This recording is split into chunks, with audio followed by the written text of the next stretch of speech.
Before we wrap up, I'd love to know, where in the world are you watching this from? Drop your city or country in the comments below. It's always amazing to see how far our stories can travel. And if this journey touched your heart, even just a little, don't forget to hit that subscribe button and ring the bell. Tomorrow, we're bringing you another unforgettable story, one filled with heart, twists, and a moment that might just change everything. You won't want to miss it. See you then, storyteller family. Ava Morgan never thought anyone was watching. It was just another early morning shift at Silverline Technologies. The office was quiet, the hallways still half lit, and Ava had her earbuds in, blasting early 2000s pop music like it was a private concert. The mop in her hand wasn't cleaning anymore. It was her dance partner. She spun it like a baton, glided across the freshly polished floors, and even threw in a dramatic twirl, her worn-out sneakers squeaking with each move. Her ponytail bounced, her baggy hoodie swayed, and for a brief moment, the world outside her music simply didn't exist. What Ava didn't know was that just beyond the mirrored wall of the executive conference room, someone was watching every move. Chase Donovan, CEO of Silverline Technologies, stood frozen in place. He had arrived early for a board meeting, reports in hand, suit perfectly pressed, his usual calm and controlled demeanor in full display. Until now. The sight before him was completely unexpected. A cleaning staff member dancing in the hallway, like she owned the stage, completely unaware that her performance had an audience of one. He couldn't look away. She wasn't polished. She wasn't rehearsed. But there was something magnetic about her joy, her freedom, her confidence. In a world where everything was calculated, Ava was spontaneous, and it stunned him. Then, as if the universe had a sense of humor, she spun too quickly and slipped on a patch of water near the bucket. The mop went flying, and she stumbled, bumping, her shoulder straight into the mirrored wall.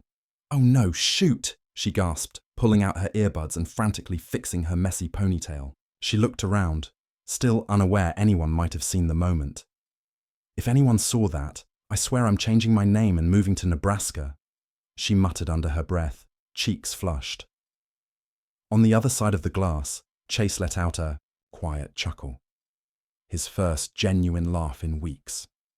As Ava hurried down the hall, mumbling to herself and clutching the mop like a guilty accomplice, Chase whispered just one question to himself. "Who is that girl?" It wasn't love at first sight, not exactly, but it was curiosity, deep, unexpected, and immediate. In a world full of polished resumes, polished words, and polished expectations, Ava's unfiltered energy was like a splash of cold water, refreshing, startling, and impossible to ignore. What started as a mop-and-pop moment in an empty hallway would soon set off a chain reaction that no one could have predicted, not the CEO, not the janitor, and certainly not the company. Because sometimes, the most life-changing stories don't begin with a grand plan. They begin with a dance no one was meant to see. Ava Morgan thought the mop incident was over. A moment of embarrassment, nothing more. She'd survived it with her dignity mostly intact, and as far as she knew, no one important had seen it. But what she didn't realize was that Chase Donovan, yes, the Chase Donovan, hadn't stopped thinking about her since. The next morning, Ava was asked to deliver coffee to the executive floor, a job she never did. The regular assistant was out sick, and she just happened to be the one closest to the break room when the request came down. Her heart pounded in the elevator as she rode up to the 35th floor, holding a tray with 4 cups of coffee and a plate of cookies that weighed like bricks in her hands. The executive floor was quiet, too quiet. The hallway smelled like leather chairs, polished wood, and perfume she could never afford. She whispered to herself, "Just drop it off and go. No eye contact. No drama." But drama had other plans. As she stepped into the meeting room, her foot caught on the edge of the carpet. In slow motion, like a bad movie scene, the tray slipped from her grip. 4 steaming cups of coffee flew into the air, and one of them landed squarely on Chase Donovan's designer shirt. There was silence, ice-cold, soul-freezing silence. Ava stood frozen. "Oh my God," she whispered. "I'm dead. This is it. They're gonna fire me and have security escort me out with a mop in my hand. But Chase didn't yell. He didn't snap or demand she be removed from the building. Instead, he looked down at his now brown shirt and calmly asked, "Is it sweet?" "Excuse me?" Ava stammered. "The coffee," he said, cracking a smile. "Is it sweet?" She blinked. I think so. Yeah. Good," he said, taking off his jacket. "I hate bitter coffee." That was the moment everything changed. Later that day, Chase called her up to his office. She thought it was a formality, a written warning, maybe a polite firing. Instead, he offered her something completely different. He wanted her opinion. "Your honesty," he said, "your sense of humor, the way you see things, it's different, and this company needs different." Ava thought he was joking. A janitor, giving feedback on how departments run. But he was serious. He handed her a flash drive, full of internal reports, and said, "Tell me what you think. No filters, no corporate buzzwords. Just what's real." She didn't know what was crazier, that she'd spilled coffee on the CEO and survived, or that now she was being asked to help fix the company. One mop, one fall, one coffee disaster. And suddenly, Ava Morgan had gone from background noise to the most unexpected voice in the room. Ava Morgan's world was changing faster than she could process. One moment she was dodging coffee spills. The next she was giving feedback to the CEO of Silverline Technologies. And strangely, her ideas were actually being heard.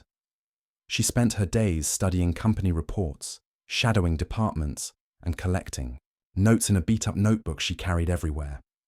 Her observations were raw, honest, and at times hilarious, but always insightful. Chase Donovan loved it.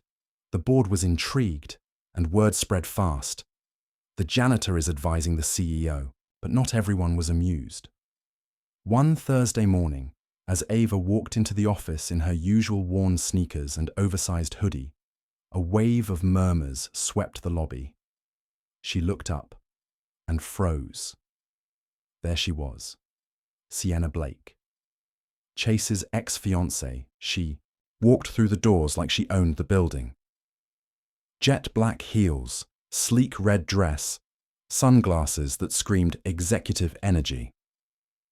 Two assistants followed her, one with a tablet, one carrying a glass bottle of water with floating lemon slices. "Who's that?" Ava whispered to the front desk receptionist. "You don't know," the receptionist said, wide-eyed. "That's Sienna Blake. She used to be engaged to Mr. Donovan." Ava's stomach dropped. They'd been engaged for 2 years. Sienna had once been the director of international expansion before taking a job in London.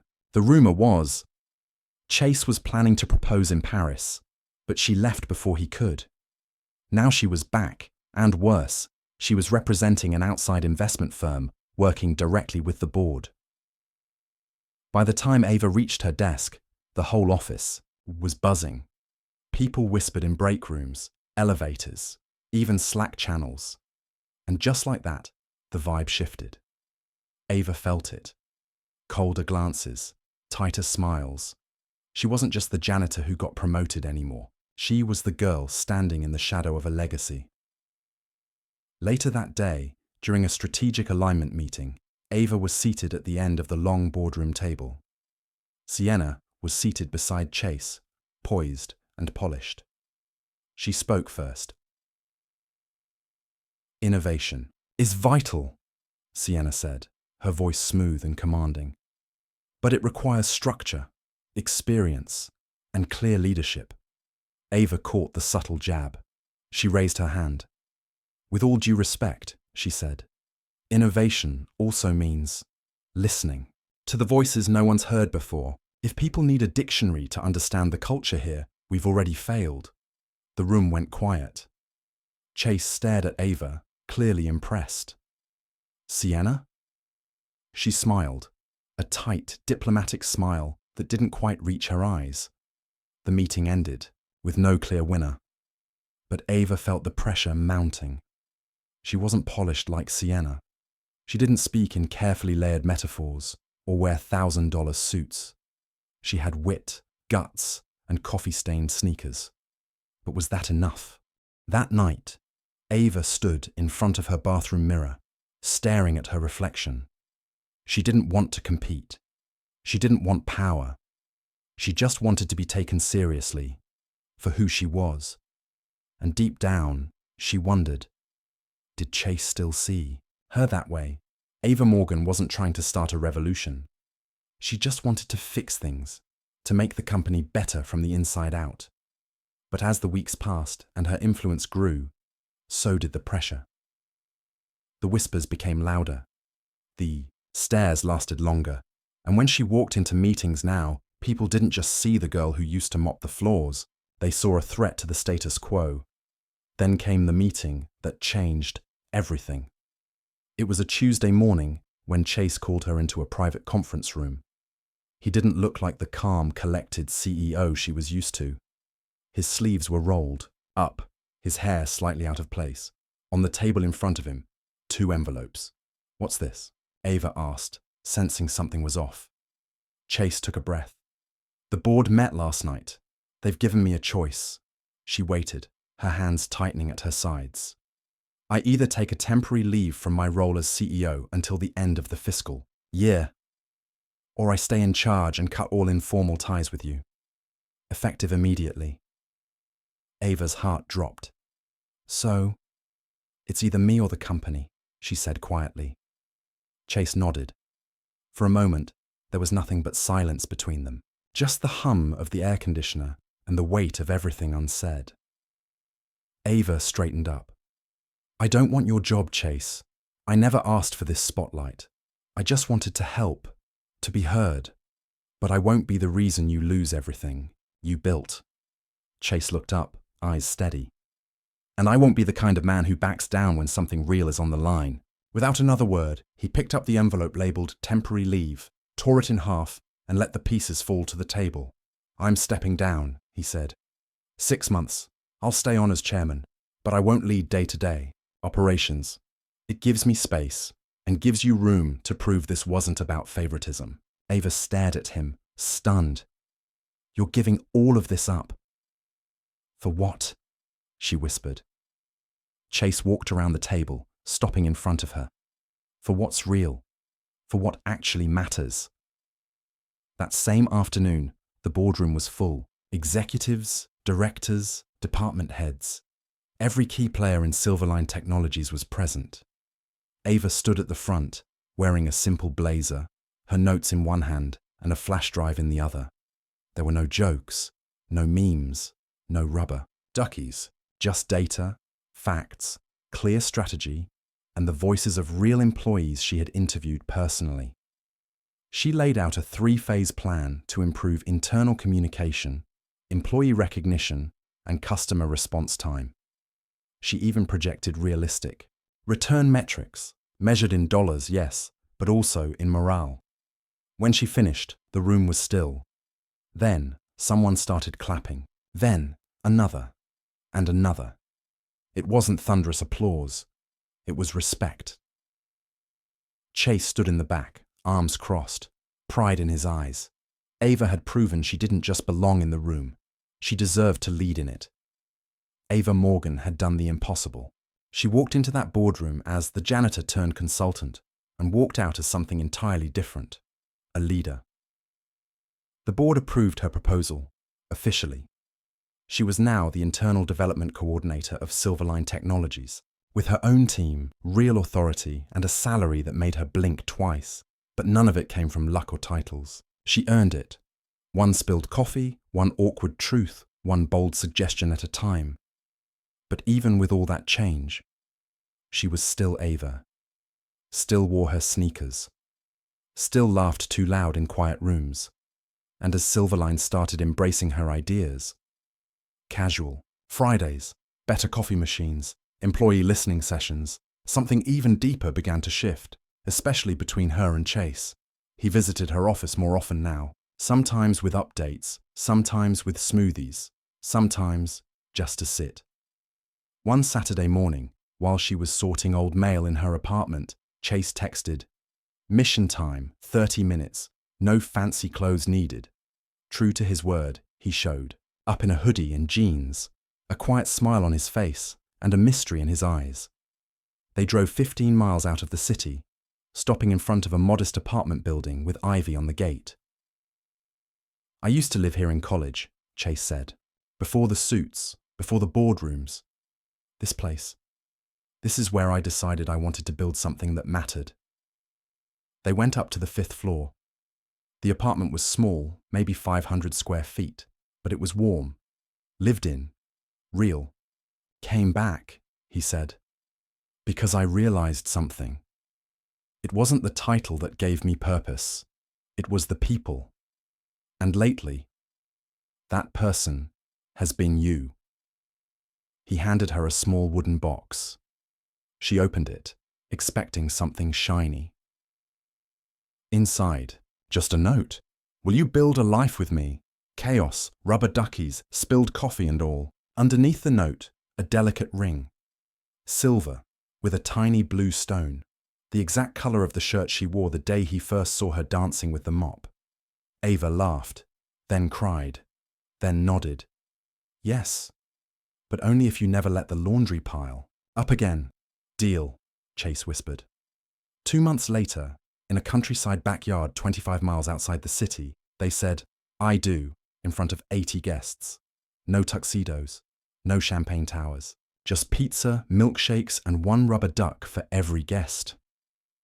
She wore a dress made by a local seamstress and white sneakers with satin laces. He wore a light grey suit and a heart that no longer belonged to the boardroom, but to her.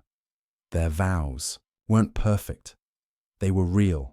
And when the officiant said, "You may kiss your bride," they didn't just kiss.